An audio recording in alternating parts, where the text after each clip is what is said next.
বর্তমান চেলসির তরুণ তারকা জাও পেদ্রো এখন হতে যাচ্ছে কার্লো আনচেলত্তির মিন অস্ত্র। অবশ্য তার সাম্প্রতিক পারফরমেন্সও সেটিরই ইঙ্গিত দিচ্ছে। অন্যদিকে ব্রাজিলিয়ান এই তারকা বাংলাদেশের মিডফিল্ডার হামজা চৌধুরীর বন্ধু। ইংলিশ প্রিমিয়ার লিগে হামজা চৌধুরী যেসব বিশ্বমানের তারকাদের সাথে খেলেছেন এবং যাদের সতীর্থ হিসেবে পেয়েছেন, তাদের মধ্যে এই ব্রাজিলিয়ান তরুণ জাও পেদ্রো একজন। বলা যায় বাংলাদেশের হামজা চৌধুরীর একমাত্র ব্রাজিলিয়ান বন্ধু এই ব্রাজিলের নতুন গোল মেশিন জাও পেদ্রো।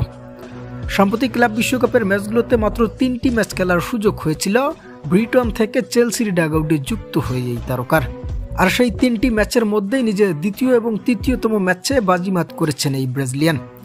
রীতিমতো তিনি যেন নিজের পরিচয় দিয়েছেন সেই ম্যাচ দুটিতে। এই পেদ্রো যে আগামীতে একজন গোল মেশিন হতে যাচ্ছে তারই প্রমাণ যেন তিনি এখানেই দিয়েছেন। অন্য প্রান্তে ব্রাজিলীয় সেই রোনালদো নাজারিও চলে যাওয়ার পর এবার ঠিক তারই মতো একজন বিশ্বমানের গোল মেশিনের দেখা পেতে যাচ্ছে।